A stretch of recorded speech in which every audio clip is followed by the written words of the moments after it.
বিশ্বকাপে লিওনেল মেসির ৮ গোল ৪ অ্যাসিস্ট, রদ্রির ০ গোল ০ অ্যাসিস্ট। অথচ বিশ্বকাপের সেরা খেলোয়াড়ের পুরস্কার পেলেন স্পেনের রদ্রি। আর্জেন্টিনার মেসিকে সেইখানে দ্বিতীয় সেরার পুরস্কার নিয়েই সন্তুষ্ট থাকতে হলো কেন? গোল্ডেন বলটা কিভাবে রদ্রি আসলে পেয়ে গেলেন? মেসির এই না পাওয়াটা কি আসলে যৌক্তিক? এবং বিশ্বকাপ ফাইনালের আগের যে হাইপ এবং ভোটিংয়ের যে হিসাব নিকাশ, তাতে তো মেসিরই এই গোল্ডেন বলটা পাওয়া উচিত ছিল। বিশ্বকাপের সেরা খেলোয়াড়ের ক্যারিয়ারে তৃতীয়বারের মতো হ্যাট্রিক হওয়ার কথা ছিল।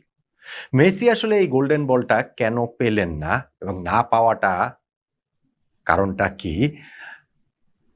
আর নবম ব্যালন ডিওরটাও তিনি আসলে কেন পাবেন না, সেইটারই বা কারণটা কি, তা নিয়ে একটু আলোচনা করতে চাই। দেখুন, ২০২২ বিশ্বকাপে আর্জেন্টিনা শুধুমাত্র বিশ্বকাপ জেতেনি, ব্যক্তিগত যে বড় ৪টা পুরস্কার রয়েছে তার মধ্যে ৩টেই তারা জিতে নিয়েছিল। সেরা খেলোয়াড়ের গোল্ডেন বল জিতেছিলেন লিওনেল মেসি, সেরা গোলরক্ষকের পুরস্কার জিতেছিলেন এমিলিয়ানো মার্টিনেজ, সেরা তরুণ খেলোয়াড়ের পুরস্কার জিতেছিলেন এনজো ফার্নান্ডেজ। কেবলমাত্র সর্বোচ্চ গোলদাতার যে পুরস্কার গোল্ডেন বুট, সেটা জিতেছিলেন ফ্রান্সের কিলিয়ান এমবাপ্পে। এই বছর আবার ঘটনাটা উল্টা ঘটে গেল।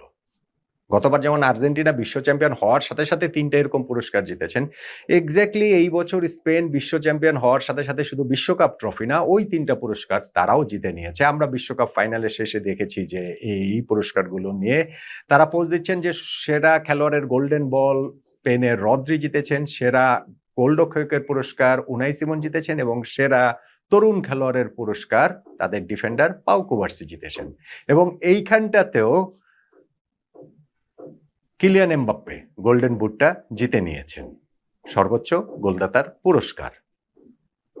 এখন ফাইনালের আগের যে হিসাব নিকাশ ছিল, সেই হিসাব নিকাশে লিওনেল মেসি তো গোল্ডেন বল জিতছেনই, তিনি গোল্ডেন বুটটা জিততে পারবেন কিনা সেইটা নিয়েই ব্যাপক আলোচনার জায়গা ছিল। স্পেশালি কিলিয়ান এমবাপ্পে যখন তৃতীয় চতুর্থ স্থানের ওই যে ম্যাচটা ফ্রান্স ভার্সেস ইংল্যান্ড, সেইখানটাতে তিনি ২ গোল করলেন, ১ অ্যাসিস্ট করলেন, ১০ গোল ৪ অ্যাসিস্ট হয়ে গেল। ফলে লিওনেল মেসিকে ফাইনালে যদি এমবাপ্পেকে টপকাতে হয়, তাহলে হয় তার হ্যাট্রিক করতে হবে, অথবা তাকে ২ গোলের সঙ্গে ১ অ্যাসিস্ট করতে হবে, নইলে তিনি গোল্ডেন বুট জিততে পারবেন না ক্যারিয়ারে প্রথমবারের মতো। এবং সেইখানে অনেক রকম কনস্পিরেসি থিওরি দেখেছি আমরা সোশ্যাল মিডিয়াতে, যে ফিফা এইবার আর্জেন্টিনার বিপক্ষে চলে গিয়েছে, লিওনেল মেসির বিপক্ষে চলে গিয়েছে, তিনি যেন গোল্ডেন বুট জিততে না পারেন। ফলে ফিফা, ইংল্যান্ড, ফ্রান্স সবাই মিলে ম্যাচ ফিক্সিং করেছে, পাতানো ম্যাচ খেলেছে এবং এমবাপ্পেকে গোল অ্যাসিস্ট করতে দিয়েছে।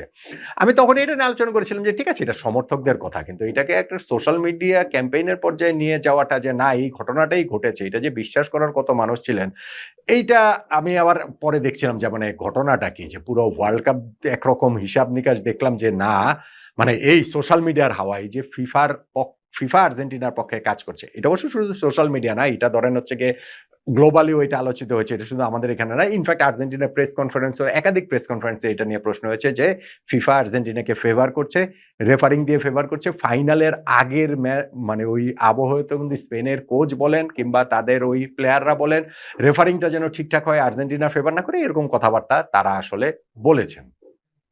এখন ফিফার সঙ্গে কি আর্জেন্টিনার যে চুক্তি, সেই চুক্তি কি ভেস্তে গেছে? যে ফিফা আর্জেন্টিনাকে ওয়ার্ল্ড কাপ সহ সব জেতাবেন? এখন তো ওয়ার্ল্ড কাপ তো জেতালেনই না, মেসিতে গোল্ডেন বুট তো জেতালেন না, মেসির যে গোল্ডেন বলটা একেবারে নিশ্চিত ছিল সেইটা পর্যন্ত হচ্ছে গিয়ে মেসিকে জিততে দেওয়া হলো না। রদ্রি সেটা জিতে নিলেন, যেই রদ্রির পুরো ওয়ার্ল্ড কাপে একটাও গোল নেই, একটাও অ্যাসিস্ট নেই। মেসি সেখানে ৮টা গোল আছে, ৪টা অ্যাসিস্ট রয়েছে। ফলে গোল্ডেন বলটা তিনি আসলে জিতবেন না কেন? গোল্ডেন বলে যেই হিসাবটা, সেইটা হচ্ছে কি টুর্নামেন্টের সেরা খেলোয়াড়ের পুরস্কার, কিন্তু সেইখানটাতে একটুখানি ফাঁক আছে বা ফাঁক ছিল, যে ফাইনালের আগ পর্যন্ত হিসাবটা ছিল। এইবার গোল্ডেন বলের হিসাব নেই, কেননা ফিফা থেকে যেই প্রেস রিলিজটা দেওয়া হয়েছে, ফিফার ওয়েবসাইটে গেলে আপনি এখনো সেটা দেখবেন, মানে তাদের যে নিউজটা করা হয়েছে, সেইখানে রদ্রির ফাইনালের পারফরমেন্স উল্লেখ করা হয়েছে। তিনি যে ১০৫টা পাস দিয়েছেন, তার মধ্যে ১০১টা যে অ্যাকুরেট পাস, ৮০টা যে তিনি ডুয়েল জিতেছেন, 2টা যে চান্স ক্রিয়েট করেছেন, এই সব কিছু কিন্তু ওই গোল্ডেন বলের ওই হিসাব নিকাশের মধ্যে, স্টোরিটার মধ্যে ফিফা ওয়েবসাইটে সেটা উল্লেখ রয়েছে। ফলে ফাইনালের যে পারফরমেন্সটা, সেইটা এইখানটাতে কাউন্ট হয়েছে বলেই লিওনেল মেসির চেয়ে রদ্রি এগিয়ে গেছেন। এখন ফুটবল গোলের খেলা, অ্যাসিস্টের খেলা, এবং তাদের দিকেই তো বেশিরভাগ সময় নজর যায়। শ্রেষ্ঠত্বের, ব্যক্তিগত শ্রেষ্ঠত্বের পুরস্কারগুলোও তাদের দিকে বেশিরভাগ সময় যায়। ইনফ্যাক্ট এই রদ্রি যে বছর দুয়েক আগে ব্যালন ডিওর জিতেছিলেন, তো এইবারও এটা নিয়ে ব্যাপক আলোচনা সমালোচনা অনেক কিছুই আসলে হয়েছে। ব্রাজিলের ভিনিসিয়াস জুনিয়র রিয়াল মাদ্রিদের ইনফ্যাক্ট ওই সিজনের কারণে তিনি কেন জিততে পারেননি ওইটা নিয়ে অনেক কথাবার্তা হয়েছে। কিন্তু রদ্রি ওই জায়গাটাতেও যেমন তার পজিশনটা, ডিফেন্সিভ মিডফিল্ড পজিশনটাতে ওই সিজনটাতে তিনি যেমন খেলেছেন সেটা নিয়ে জিতে নিয়েছেন, ঠিক তেমনিভাবে এই ওয়ার্ল্ড কাপেও তিনি এই যে কোনো গোল করেন নাই, অ্যাসিস্ট করেন নাই, কিন্তু স্পেন যে এত অসাধারণ ফুটবল খেললো, এই যে সম্মোহনী ফুটবলটা যে তারা খেললো, এই যে তারা পাসের মায়াজাল বিছিয়ে দেওয়া ফুটবলটা যে খেললো, সেটার মেইন কন্ডাক্টর হচ্ছেন গিয়ে এই রদ্রি। মানে আপনি পুরো টিমটাকে একসাথে গাঁথা রাখো, যে অর্কেস্ট্রা আছে না, অর্কেস্ট্রার যে কন্ডাক্টর, যে অনেক অনেক ওইখানে বাজিয়ে থাকেন, অনেক অনেক মিউজিশিয়ান থাকেন, কিন্তু সব কিছুকে একসাথে গাঁথেন ওই কন্ডাক্টর। সেই কন্ডাক্টর হচ্ছে গিয়ে স্পেনের এই রদ্রি। এইবারের ওয়ার্ল্ড কাপে তিনি যেমন ডিফেন্সের সামনে শিল্ড হয়েছিলেন, তিনি যেমন অনেকগুলা ইন্টারসেপ্ট করেছেন, তিনি যেমন অনেকগুলা অ্যাটাক তৈরি করেছেন, তিনি তেমনি প্রতিপক্ষকে একেবারেই নাস্তানুভূত করে দিয়েছেন। আপনার ফাইনালেও দেখেছি লিওনেল মেসি যে এরকম একটা নিষ্প্রভ ম্যাচ কাটালেন, যেটা আমার দেখা মেসির সবচেয়ে নিষ্প্রভ ম্যাচ তার ক্যারিয়ারে, সেইখানটা তো রদ্রির রোলটা খুবই খুবই গুরুত্বপূর্ণ। ফলে আমি মনে করি যে এইটা যে একটা সম্মিলিত ফুটবল যে খেলা, সেই জায়গাটাতে, এবং স্পেন যখন ওয়ার্ল্ড চ্যাম্পিয়ন হয়েছে তখন সেই ওয়ার্ল্ড চ্যাম্পিয়ন দলের একজনই এইটা আসলে সেরা খেলোয়াড়ের পুরস্কারটা ডিজার্ভ করেন। সেই ডিজার্ভিং উইনার রদ্রি বলে আমার কাছে মনে হয়। এখন দেখেন, মেসি 2014 সালে গোল্ডেন বল তিনি জিতে, 2022-এরটা নিয়ে কোনো প্রশ্ন নাই, সেটা আর্জেন্টিনা চ্যাম্পিয়ন হয়েছে, মেসি সেরা খেলোয়াড় পুরস্কার জিতে। 2014-তে যে তিনি জিতেছেন সেইখানটাতে তিনি তো আর্জেন্টিনাকে চ্যাম্পিয়ন করাতে পারেননি, রানার্স আপ হয়েছিল, এবং গোল্ডেন বল হাতে নিয়ে মেসির সেই বিমর্ষ ছবিটা কথা নিশ্চয়ই আমাদের মনে রয়েছে। তবে ওই ওয়ার্ল্ড কাপ যে চ্যাম্পিয়ন হয়েছে জার্মানি, তাদের যে সুপার আউটস্ট্যান্ডিং কোনো প্লেয়ার ছিল সেইটা হয়তো বা বলা যাবে না। যেমন সেবার সিলভার বল জিতেছিলেন হচ্ছে গিয়ে থমাস মুলার জার্মানির, তার মানে জার্মানি হচ্ছে কি বেস্ট প্লেয়ার তিনি ওইখানটাতে ছিলেন।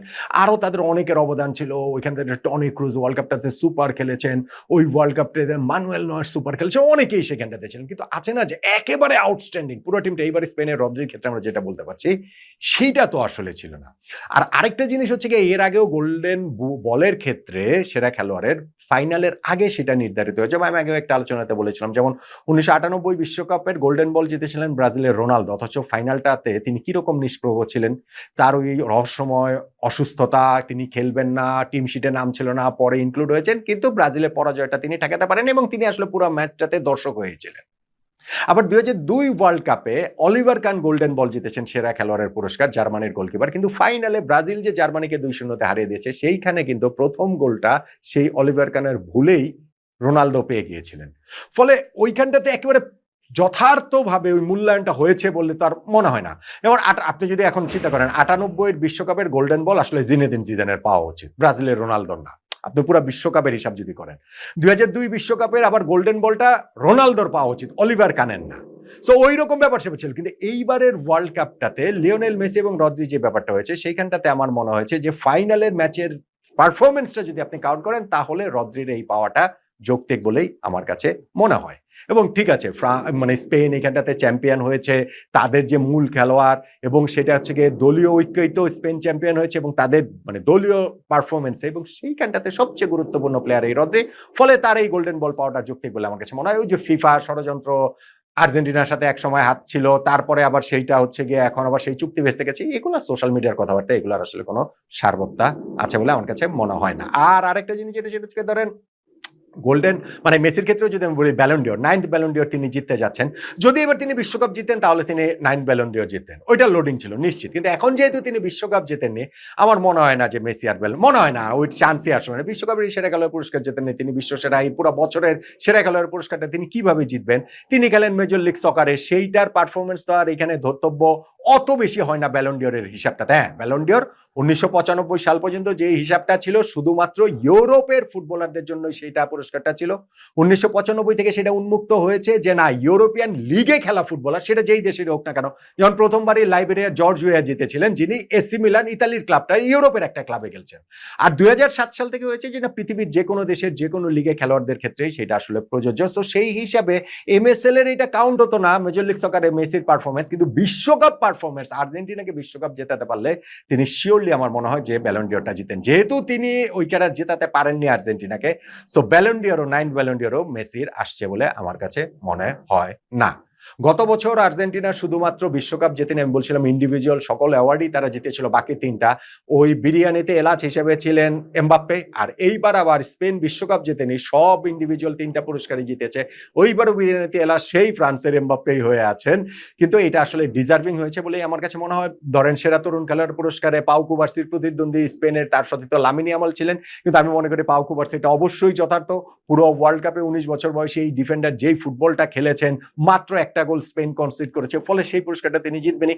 সেরা গোলরক্ষকের পুরস্কার উনাই সিমন জিতেছেন ওই সেম রিজনে যে তিনি মাত্র একটা গোল হজম করেছেন এবং স্পেন ওয়ার্ল্ড কাপ চ্যাম্পিয়ন হয়েছে। সেরা গোলকিপার ধরেন আমার কাছে মনে হয় ভজিনি এই ওয়ার্ল্ড কাপে পারফরমেন্সের বিচারে। কিন্তু দলীয় খেলাতে দলীয় পারফরমেন্সটা তো গুরুত্বপূর্ণ। কাবো ভের্দে মানে নকআউট পর্বে গেছে, বিরাট অর্জন, কিন্তু সে দল তো চ্যাম্পিয়ন হয়নি, সে দল তো রাউন্ড অফ 32-তে বাদ পড়ে গেছে। তো তাদের একজন গোলকিপারকে কি আর গোল্ডেন গ্লাভ সেরা গোলকিপার পুরস্কার দেওয়া যায় কিনা, যদিও তিনি এই ওয়ার্ল্ড কাপে সেরা গোলকিপার ছিলেন গোলকিপিং পারফরমেন্সের বিচারে।